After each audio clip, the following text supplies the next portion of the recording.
If you haven't already heard about Anchor, it's by far the easiest way to make a podcast. Let me explain. It's free. There's creation tools that allow you to record and edit your podcast right from your phone or computer. And Anchor will distribute your podcast for you so it could be heard on Spotify, Apple Podcasts, and many more of the most popular platforms to preview your podcast.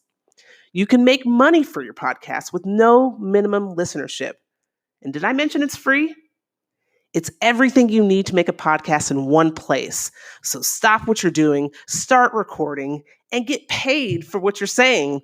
Download the free Anchor app or go to anchor.fm to get started.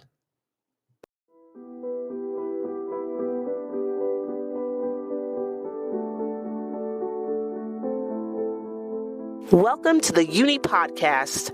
I'm your host, Bianca McCall, and today our journey begins in the fabulous Las Vegas, Nevada, and it takes us across the globe to connect with heroes in their own rights in the space of suicide prevention to help us reach a cure for suicide. Today to talk shop, I have on the line with me. So I'm sitting here with G and Adrena, who have been gracious enough to join the podcast today to talk with me about secondary traumatic stress disorder and non-suicidal self-injurious behavior. Now, before we get started, I just want to kind of preface this podcast with what the purpose of bringing in folks to talk about this is. As we think about suicide prevention, there's so many different cultures that are impacted by suicide. There's so many different people where this is definitely a subject that it touches us all, right? It reaches all of us, and no matter where you come from, what your walk of life is. And I've always said, on a lot of these podcasts that suicide, the function of suicide, in our families and in different cultures, is very similar to the function of addictions, and how we approach addiction, how we treat addiction, and how we conceptualize, how or why someone can, become addicted to a substance or to a way of life or a lifestyle. And so this particular, podcast, I think is just so special because, we're talking to experts within their own space, experts with lived experience with addiction histories or knowing others that are battling addictions right now. And so this is just a treat. It's a special experience for the listeners to be able to, let's dive into the minds of our two experts today, so that we can learn a little bit more about what causes someone, what's the function of using or abusing a substance, and why is this an important conversation to bring to the table with regards to suicide prevention. And so first we'll let G kind of just introduce herself, in terms of what you're bringing to the conversation, in terms of addictions and the correlation between that and suicide prevention. Hi, I'm G, and I'm 47 years old. I'm in Las Vegas, Nevada. I was an addict for 28 years. I've had several suicide attempts, but now I've came to the light and I'm living life, and that's about it.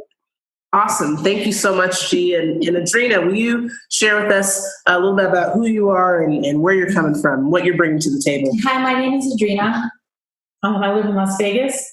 I've had experience with battling addiction and felony charges, and I've just lived a life of seeing people battling addiction, suicide, and the law. Okay.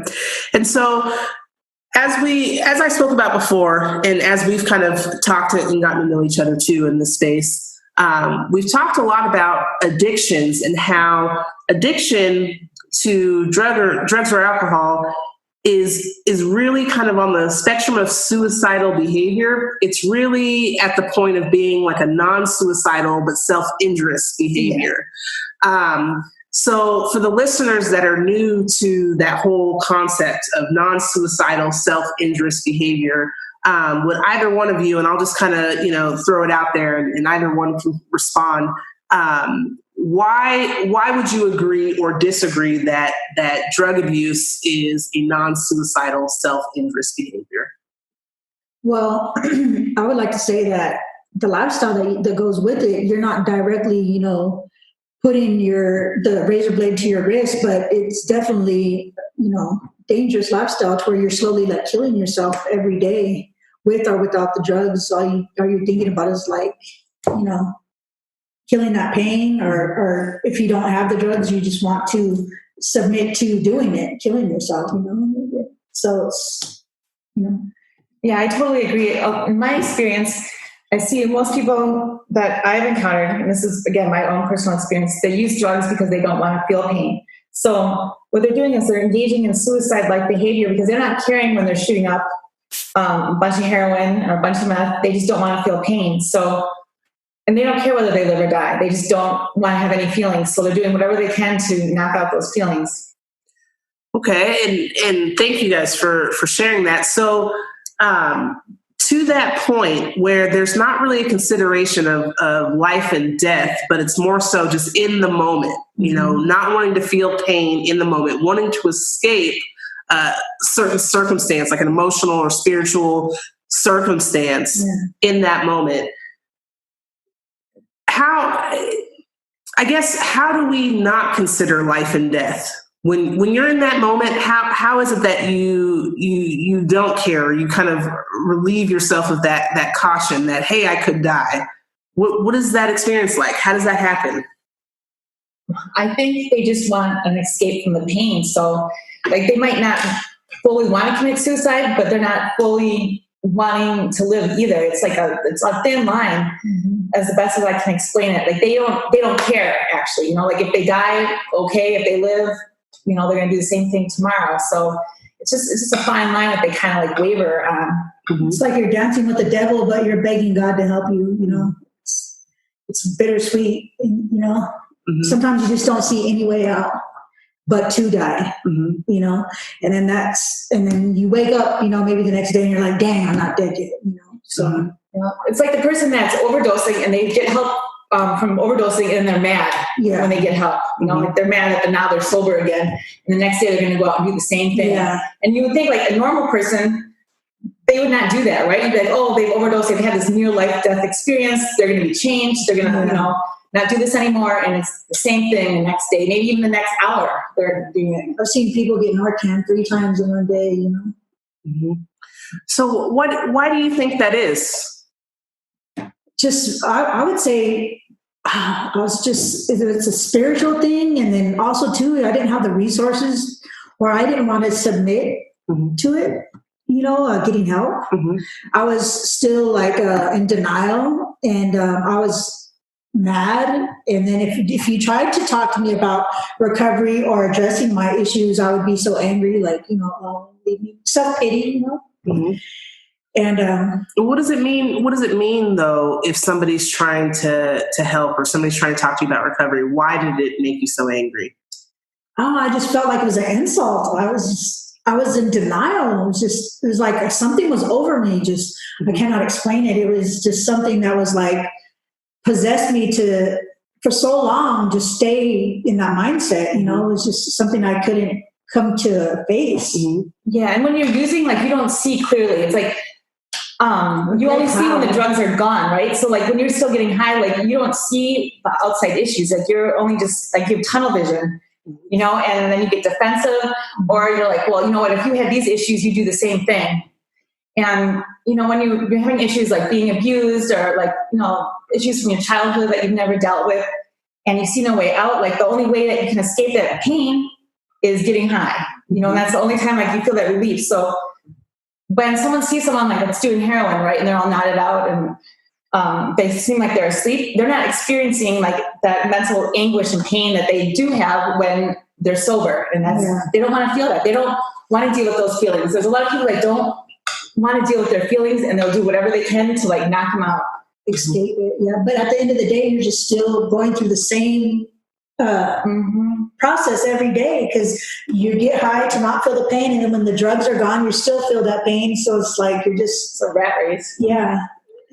So I've talked a lot about in these podcasts. I've urged listeners to begin to consider themselves as what I call multidimensional beings. Multidimensional beings in the sense that we have lived experiences as a physical person or being. And so physical ailments or medical conditions, those sorts of aspects, when you talk about relief from pain, that would be an example of relief from pain on the physical kind of dimension. But we also exist or have life experience on a psychological kind of dimension, where you're talking about your emotional, your environmental, all those lived experiences. And then we also have, G brought up the spiritual kind of life experience or dimension. And so anytime that we are traumatized on any of those areas or dimensions, then there's that, it kind of brings me to what you both are saying about this self-coping kind of mechanism that we all go through. We're all trying to survive. We all have that innate kind of ability to survive. So if I'm traumatized spiritually, psychologically, or physically, there's that risk that I will cope with using and then abusing, a substance in order to cope. And so will you both share with the listeners kind of what that identification process is for you? Have you ever experienced trauma on physical, psychological, or spiritual kind of dimensions? And let's first kind of speak about what that trauma experience was like, and when did you first experience kind of the drug making that okay? Okay, well, I guess the first time I was younger, I was 13 years old when I started using cocaine. And it was because, I was being molested as a child, and, I attempted suicide. And so when I started hitting my teens, where I started realizing and was able to address what those things that were going on, I had, turmoil inside. So, I felt the shame, the guilt, really it was the shame. And then so I just got led down that road with drugs. And then freshman in high school, my boyfriend committed suicide. And then so that's where that path came for me, that, how we all have, when you think back to things and you think of the road, how you came to this, so that's where it started for me. And then as I got a little bit older, I got into some unhealthy relationships, and those unhealthy relationships just add to the you're not worthy, and then more attempted, your self-worth is just gone. You feel like you're being held hostage. Then the spiritual things, you come in, we're like, God, why me? Why save me, God, save me? And then God's not there saving you. And then the only thing you know how to do, or that you turn to, is what's available, and that was drugs. And then the next thing I know, I'm losing my house, my job, my cars, my kids, and because I didn't care at that point anymore. Because once the drugs came in, I knew it wasn't right to have my kids around that. So, you give the kids up, and it just proceeded from there. 28 years of addiction, for me, and being in prison 4 times. And, I'm 47 years old now, and I'm barely getting it. I barely came out to the light. That's what I have to say. So, G, I mean, you, in 28 years, you say, of addiction, you just disclosed, just some extremely traumatic incidents and events that occurred within that period of time. So much so, or so significant that, one person experiencing one of those traumatic events, it could, impact, their entire life and the lives of their family members, many generations, right? And so just one of them. And so you're talking about, your first, and it sounded like, so you first started using cocaine at age 13. Your suicide attempt, did it come before or after your first use? Before, as a younger child, when I was being molested. Okay. So your first and something that I want to educate the listeners on is something called Adverse Childhood Experiences, or ACEs is the acronym. So the Kaiser Permanente Foundation in recent years has been doing a ton of research on ACEs and how that impacts the lifespan. And what they found in their research is that any individual who has experienced adverse childhood experiences, or ACEs, has the risk of dying or premature death. And suicide is included in premature death. And so when we talk about adverse childhood experiences, and G, you just bring up your experience of sexual abuse at a very early age. How old were you when you first had that trauma exposure experience? It started at 8. Okay. When I was 8 years old, and it went on for a couple of years. Okay. And first and foremost, I'm sorry to hear about this life experience. Not so much sorry to hear, but sorry that you had to experience it. I'm grateful that you're sharing with the listeners and with me. Having that experience at age 8, experiencing that over and over for years. Your first suicide attempt came at age 9. Is that correct? So at age 9, and I'm sure I'm not alone, and that the listeners would have the same question of, how does a 9-year-old consider or contemplate ending life? How does a 9-year-old, how are they tasked with that responsibility of valuing life and death, and coming to that decision? Are you able to share a little bit about that? Well, the thing is that my parents worked all the time.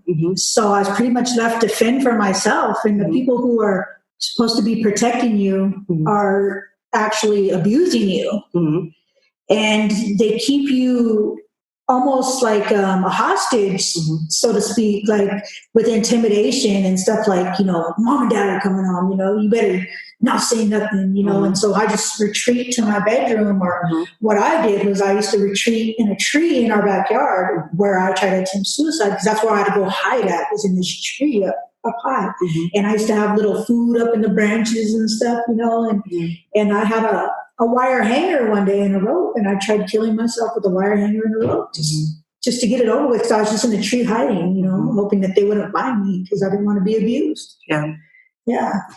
So escapism, is something that, just tragically you had to learn at a very early age, trying to escape the occurrence. I would lock myself in a bathroom upstairs, in my parents' bathroom, just to try to hide, and just because we weren't allowed to leave the house, so I'm just trapped, in this house, And I know that we've kind of briefly touched on it, but when a child does not have adults or caregivers that are protective of that child, or able to provide a safe environment for that child, then the responsibility goes on to the child to find escape, from unhealthy circumstance.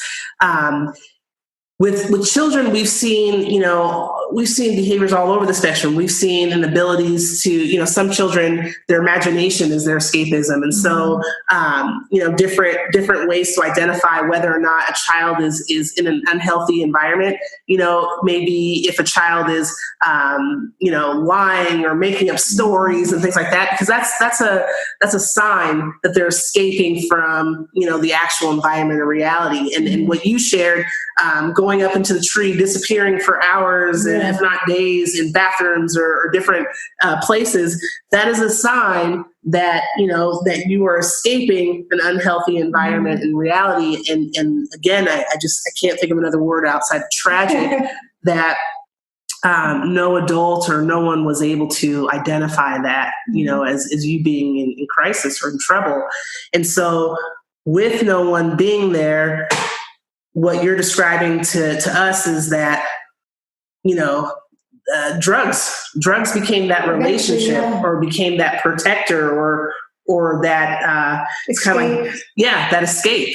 And so, So I don't want to lose touch at that touch point, but I do want to kind of look at another kind of side or entry point into this non-suicidal self-injurious behavior with drug abuse. And I want to talk about something called secondary traumatic stress disorder, which in recent years we're seeing some research on that. So most of us have heard of PTSD, secondary traumatic stress disorder, STSD. Is just as real, and it's an experience of the same symptoms of PTSD for someone who has empathetically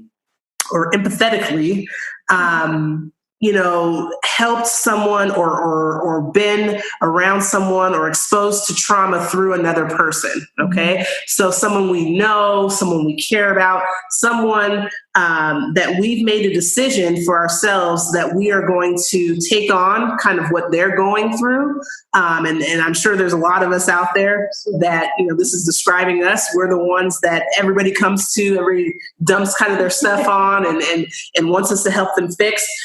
So, Adrena, can you talk to us a little bit about, why you think STSD may also link to just the need to cope and maybe self-medicate or substance abuse?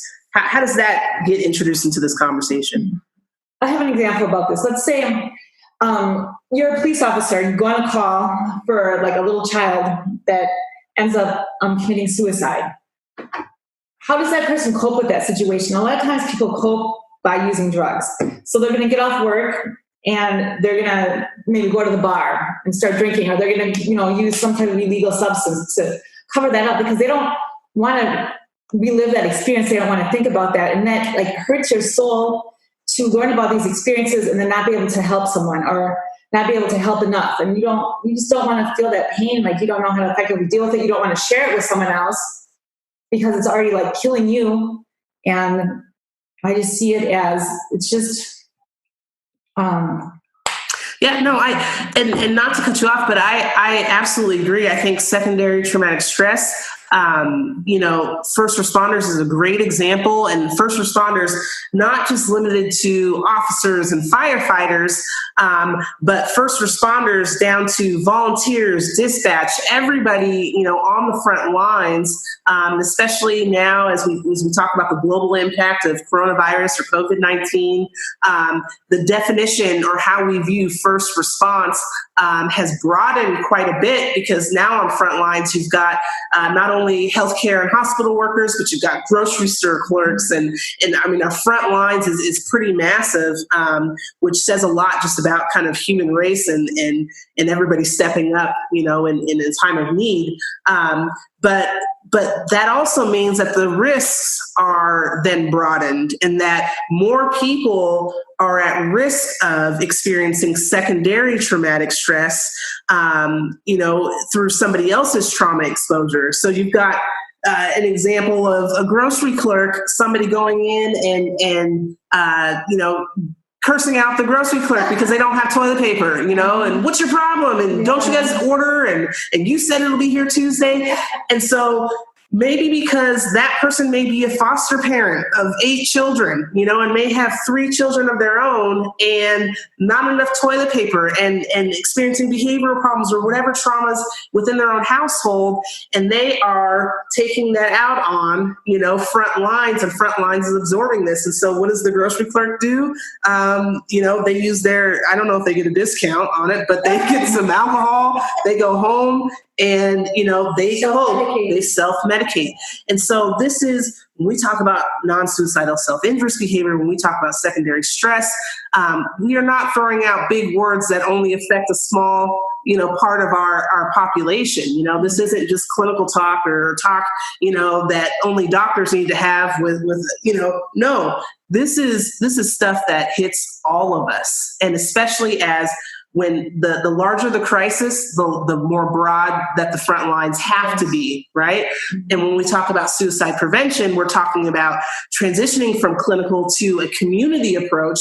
So if I'm saying, hey, the community, we need to be educated and empowered and respond to one another with love and compassion, and that means we all have to be aware that this puts us at risk of secondary stress.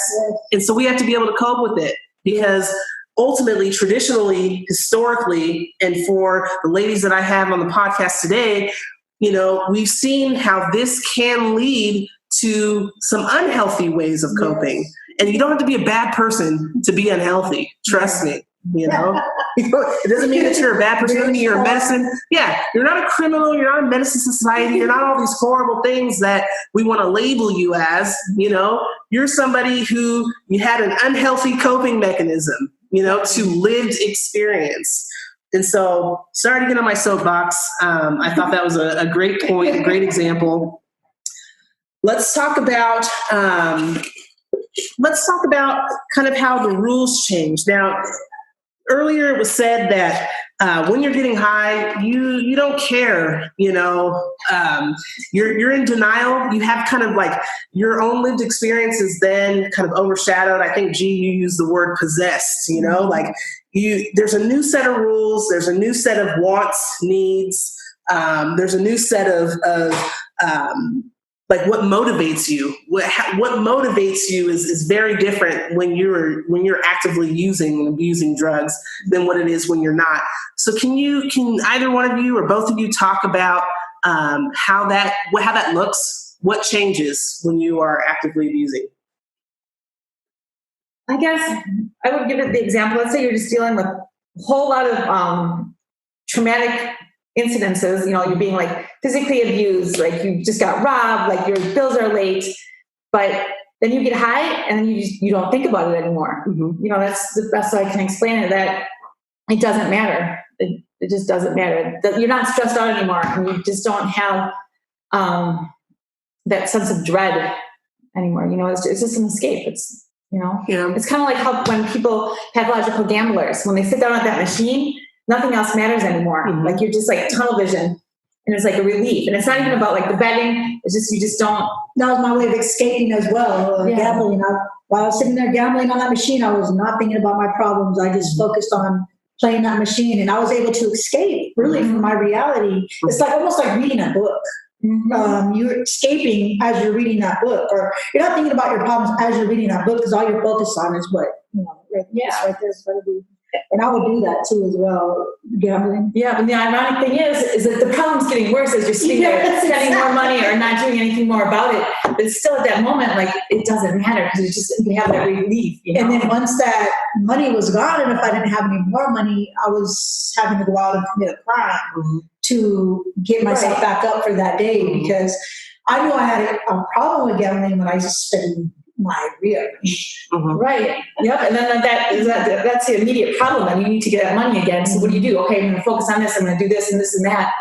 And then you're not thinking about your bills. Maybe your kids got taken away, your abusive boyfriend, your other boyfriend in jail. Like you're not thinking about any of that. It's just like that immediate like fix. And then also like 5 years goes by, and like that's how you've been living. That's exactly what happened. That's what happened. 28 years later, I'm barely coming out the smoke. Yeah. So what I'm hearing is that one of the key motivations, kind of what I hear, no matter what the circumstance is getting money.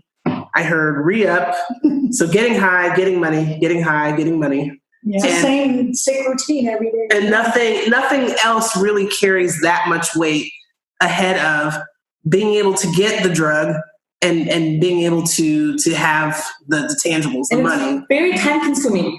Let me tell you, that could be your whole day. That could be your whole week. That could be your whole year. Like just doing those couple things. Yeah. But at the time you're doing it, you're not focusing on the hurt, the shame, the guilt. Because I've lost my kids. I lost custody of my kids, and just was able to help me. It was just a distraction to keep me from the pain, but also too, we'd get in dangerous situations. You know what I mean? Putting you in dangerous situations like robbing, stores, or people kicking in doors, or being at a gambling house, and that gambling house gets robbed, and you're there, and just it puts you in some dangerous places, and unhealthy relationships, too. And yeah, and you're not even coping with those traumatic experiences. Like you could be like getting robbed, and then you don't even care. You don't, because you get it. It's just like the next trauma thing happens. You know what I mean? So it's like, okay, yeah, I just got robbed. I just got taken for like $3,000, but it doesn't matter right now because I got to get my car back. I got to change my locks. I got to do this, and plus I have to re-up. So like all these like things are just stacking up more traumatic things that you're not even dealing with until like it's just like whoa. Like you finally, whatever it is, you sometimes once in a while will get that break, whether it be like in a jail cell in the back of a cop car, or whatever, and finally get that moment of clarity, and that's the time where intervention needs to take place, because that's really, in my experience, that's the only time like you're going to be open to getting help. Because when you're ripping and roaring, like you don't have time for that. I don't have time to sit and discuss. I don't even want to discuss this shit. Then don't talk to me about God or anything. Yeah. So that's what it brings me back to something, G, you said earlier, being in denial. So it sounds like, Adrena, you're saying, okay, you're in denial when you're ripping and running and going through this routine, and it can last for years, but the moments that intervention is most successful, or you're more open to receiving that intervention is when? Is it has to be incarceration? For me, my example, because that was the only time I was like going to be sober. I was going to be sitting still, and I actually had time to think about that because there was nothing else. I mean, I'm in a cell all alone. I don't even have another person in the cell with me. And I don't even have a dictionary to read and a window. Right. Right. So then, you kind of start to wake up like day 15, 20, whatever it is, and that cloud kind of like lifts off your head. And you're like, you know what? This shit's not normal. This is not normal. But like, it was my normal. So, like, maybe this isn't normal, but like, you don't even really have a time to like think that maybe I should do something different because you don't have time. Like, there's things to do out there, you think, but then when you can finally like slow down and, take it in and, maybe hopefully you'll have like good supports or have someone there to, kind of like guide you and. Sure. For me, I would get incarcerated as well as I would want to get clean, but the thing is that for me was resources, or because like I never had any drug charges or anything like that, so I wasn't offered any programs or anything like that, and it was I never could go anywhere to get a stable environment. So it wasn't until I got older this time that I know that I'm too old to be coming to prison, and I was already seeking getting clean, and just. Finally, I got somewhere where I knew I didn't know anybody. I took advantage of the drug court system out here in Vegas, and I got into a sober living house, and I just took it from there, And in 2 days, I'll have 3 years clean, Congratulations. Yeah. Congratulations. Thank you. So I hear a couple of issues or barriers. It sounds good, and I'm going to just throw this out here, a little bit of controversy, but it sounds good. We just need to arrest everybody that is addicted to drugs, right? No. I'm saying this is my experience. Right. So I'm not going to put that on Adrena. Adrena didn't say it. But what it sounds like to me is that only those opportunities are the ones where we might be able to reach someone that is willing to kind of get to that point of clarity, right? But then I also have some foreseeable barriers to them being successful long-term because, you're bringing up after the intervention, then there's got to be some type of, rehabilitation plan for that person. And now you're talking about an entire system that person is gone into. So the arrest, the sitting in the back of the cop car or being incarcerated, you've got front lines law enforcement that kind of handles that. But then what's the handoff look like between law enforcement and the law? So you talk about hearings, cases, judge, that's a different side of the law. Judge Ellsworth was my drug court judge, and Judge Ellsworth pushes the hard line. And I was in drug court, and she kind of, they have a good structured setup through drug court, and it got my butt clean. But it was my heart that was in it. Sure. Because I've been through treatment before plenty of times, and never, all I could think about was how am I going to cheat the test, or today when I leave on my pass, I'm going to go get some drugs, and once the shutdown would happen at nighttime at the halfway house, I'd have a line of cars lined up over there, and I'd go sell my drugs to them, and then I'd sneak back in the halfway house, and it's like my heart wasn't in it. Yeah, and that I think that's a common experience for a lot of people, that they may be law engaged. They may go to a halfway house or some type of sober living arrangement, and there's still being drugs, that are being dealt and or used within that treatment, environment. So it takes, and I see you kind of, so, and I'll let you say it, but I'll kind of like pass the alley-oop and say, how much of that it takes a decision from that person. Your heart has to be in it, your mind has to be in it, and please continue that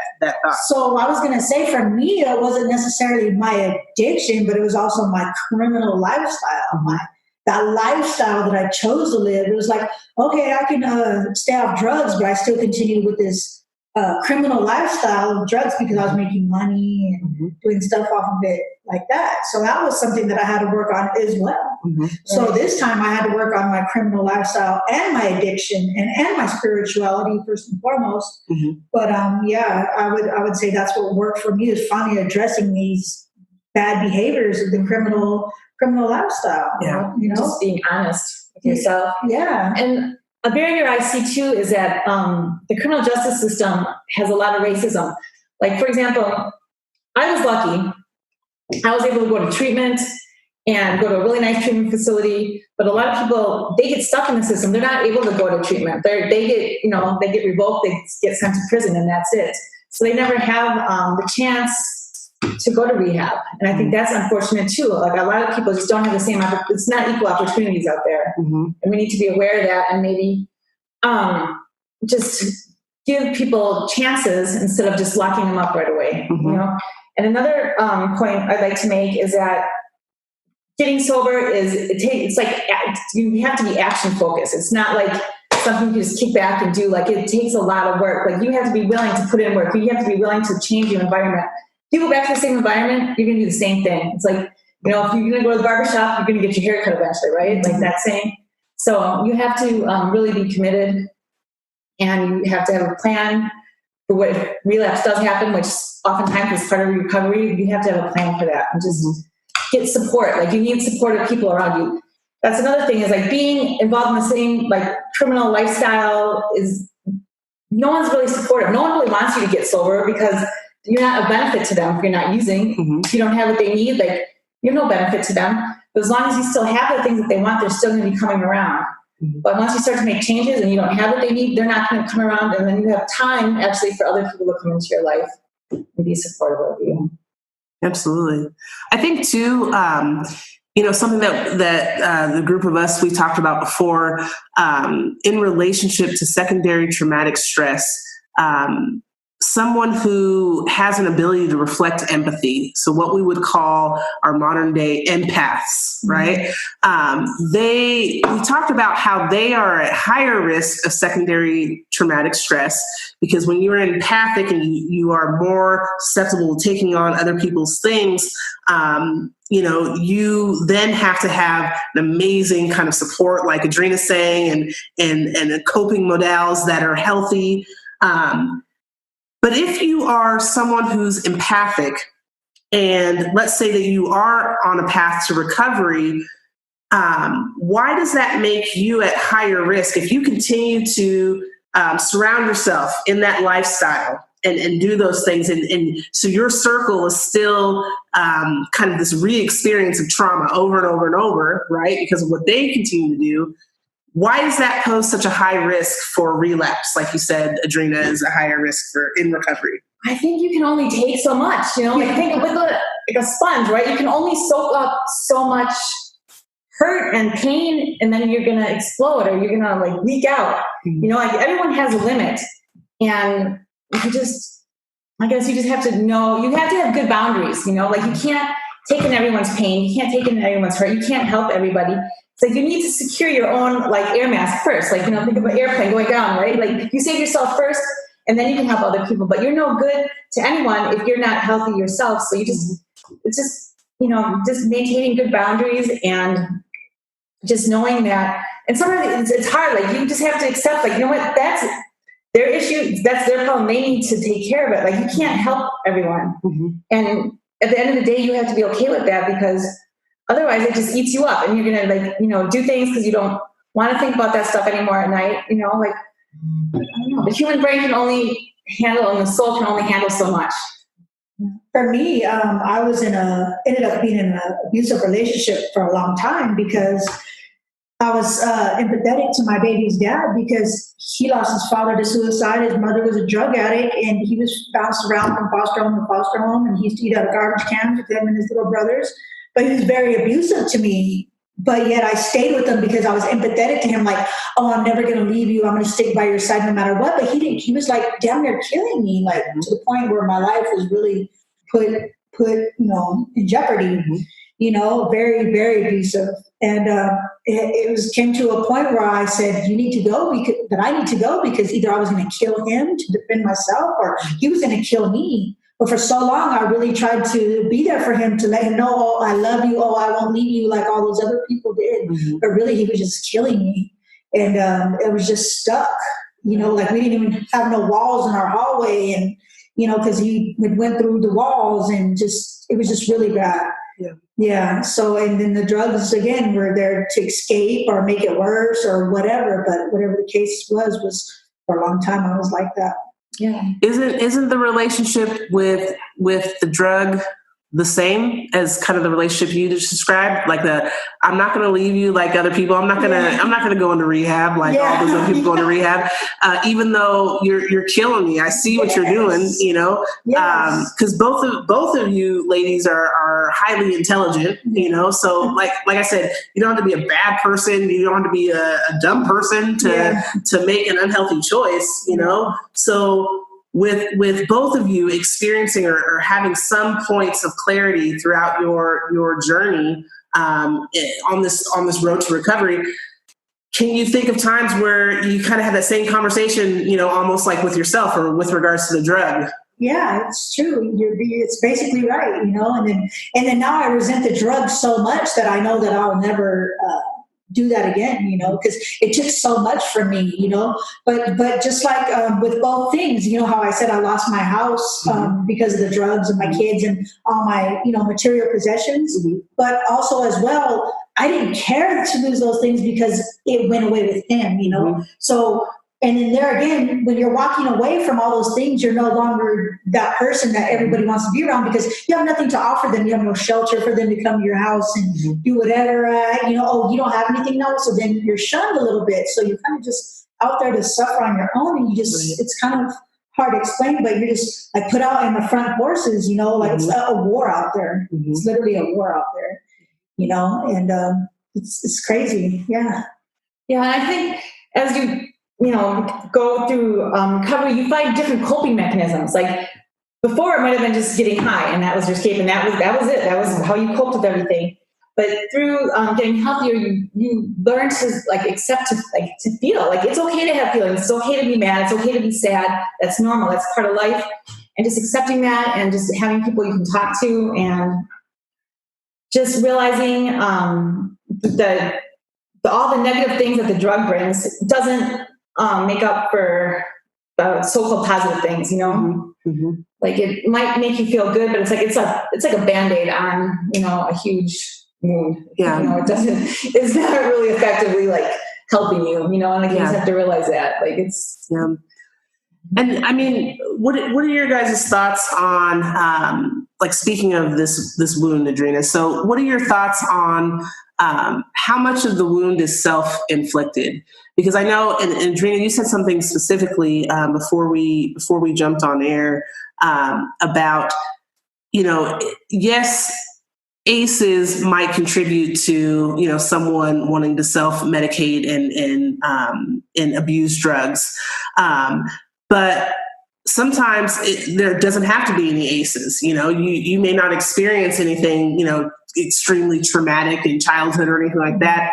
And then you're left with the question of, well, why am I so messed up then? Why am I addicted to drugs? And then there's this almost like this kind of self-hatred or the stigma that's attached to addiction because of that, And so can you speak to, the original question is, and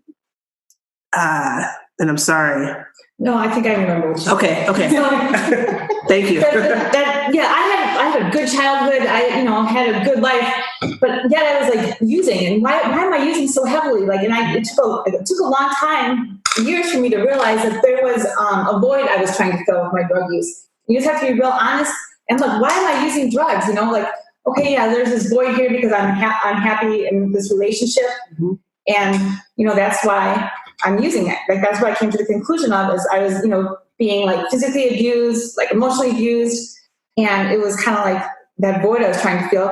When I get high, I wouldn't feel it anymore. But yet I was putting myself in suicidal situations because I get high and I wouldn't care. So then I go back to being robbed at gunpoint, getting my house broken into, just all kinds of horrible situations.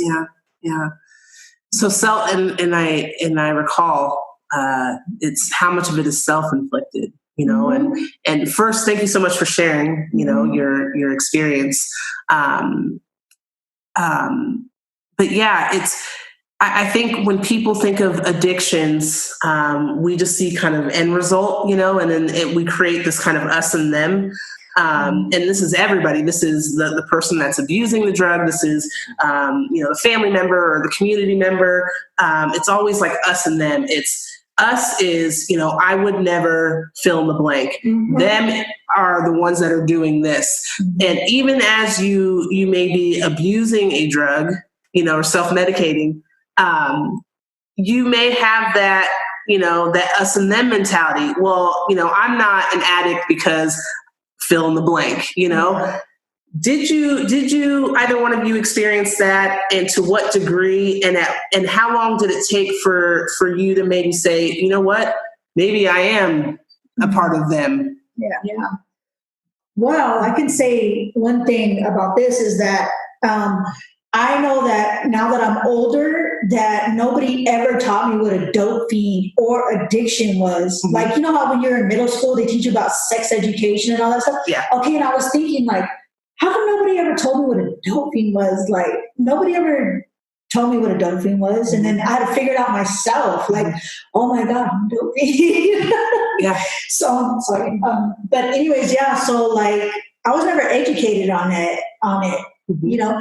And then it wasn't until later in my addiction that my parents and my baby's dad tried to say I was a drug addict, and I wasn't even a drug addict at that time. Mm-hmm. But maybe they seen something in me that I didn't realize in myself because they wanted me to go to a drug program. I was like, drug program for what? I was so insulted. Yeah. So it wasn't even until I was in my late 20s and that I was maybe 3 years into my addiction that I realized where I was headed. Mm-hmm. Is that kind of what you're? Yeah, no, I mean, I'm kind of trying to figure out what is that process? How long does it take? If it's even a thing, yeah.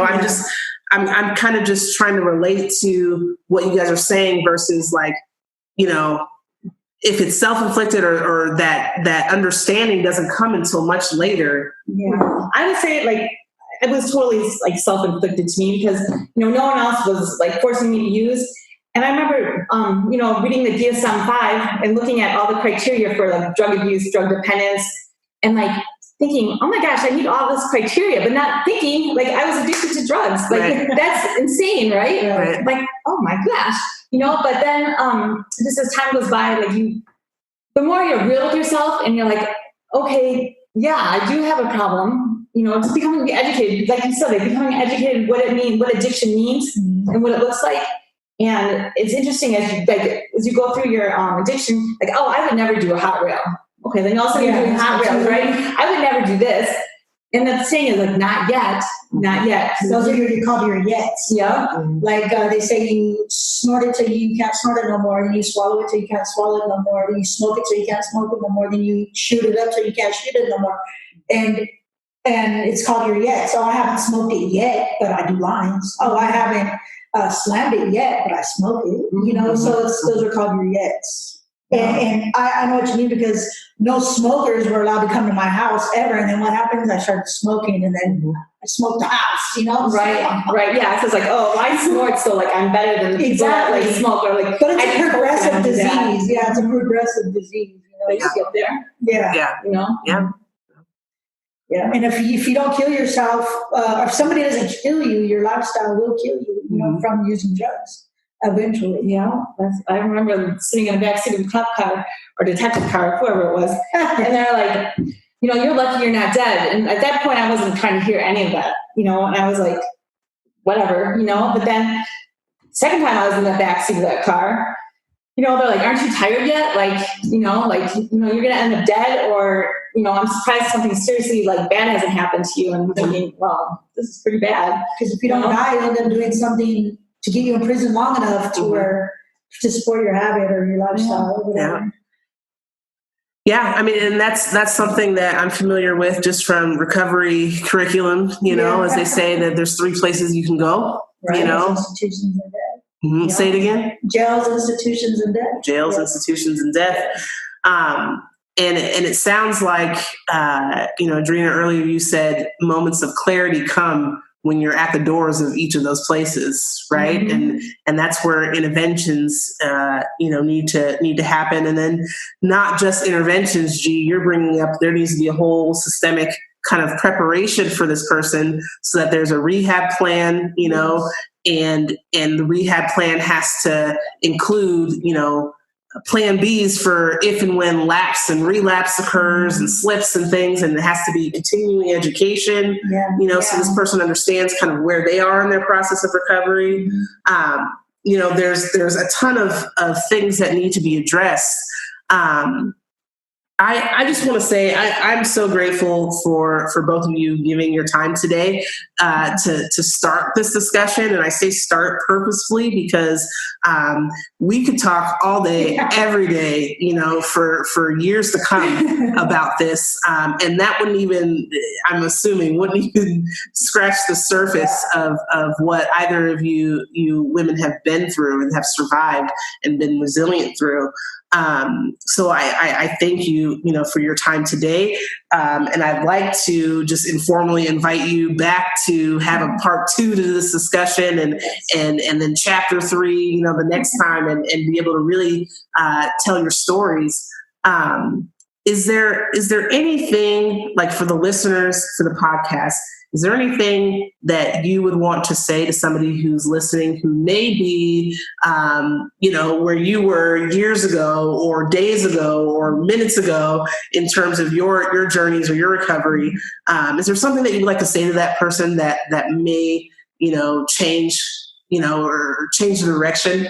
Yeah, I would just like to say that you might be surrounded by people that are janky, that they're unhealthy, but look outside that group of people, because there are a lot of people out there that do care. You just have to be active and searching them out. Like, I know a lot of people aren't like fans of the 12-step program, but if you can even get yourself to a meeting, there are people there that are willing to sponsor you and help you, and that will be supportive 24/7. They will actually be there. They'll be your good friends, and you just need to search those people out. And you know, I hope people would be open to kind of like looking outside their circle. Yeah. Well, I would say, you know, reach out to your to hospitals or something that offers drug treatment programs where you could check yourself in. For people who are maybe criminals who want to change their life, I would say be honest and take use of the programs that they're offering, because there's so many good programs out there that offer you to help better yourself, even though you're a criminal or a felon or whatever, you know, because for a long time I lied and said I didn't have a problem just so I could skim by in the program or probation or parole, because I didn't want to address those situations. But finally, when I got honest with myself, you know, I would say just be honest with yourself, and if there's any programs out there, just reach out. Just reach out. And let go of those excuses, like, you know, like, oh, a square bear, that's boring. But you know what? Sitting in a cell is hella boring. So sometimes you got to used to be like sitting still and, you know, just, I guess not to be normal, but just enjoying the simple things of life and not having to be a risk taker. And, you know, there's just more to life. Yeah. than jails, institution, and death. There's a lot more out there. Yeah, very similar to what we say, in the space of suicide prevention, is there has to be a willingness for us to let go of things that numb us and prevent us from experiencing all of our feelings, even the uncomfortable feelings. And with drug abuse, drug and alcohol abuse, that's one of the main drivers to why people abuse drugs and alcohol, is to feel numb, and to not have to experience those uncomfortable feelings. And so that's the connection, between drug and alcohol abuse and suicide prevention, or that spectrum of suicidality. Is we've got to make it okay and safe for people to experience all of their feelings. And when they're uncomfortable, when they're intense, when it's a response to like a trauma exposure, then what I'm hearing you ladies say, and I thank you for it, is we've got to reach out for supports, for organizations, for different systems and programs that will help us be able to get through those tough feelings, and we're working, we're working on all ends. We've got to train, we've got to inspire, we've got to educate, the community and these systems so that we can reach in, because it's a twofold: reach in and reach out. That's what we've been saying all season on the UNNI podcast. So with that, I'm going to say thank you again to you ladies. We will definitely hear from you soon. I hope everybody got something out of this podcast. But thank you. Thank you so much. You're welcome. Thank you. Thank you all so much for your time today. I'm your host, Bianca McCall. Remember, connect, create, be constructive. Help me and the many others doing amazing things in the space of suicide prevention, and reach in to give permission to those in crisis to reach out. Please, I welcome for you to share your thoughts, your feelings, your efforts, or the efforts of others in your communities with me. Please, you can find me on YouTube, on IG, on Facebook, under my agency's name, Desert Rose Counseling Group, or you can find me on LinkedIn under my name, Bianca McCall. We also have a website where we'll be posting our podcasts and updates on information. And until next time, stay safe, be well, be heroes.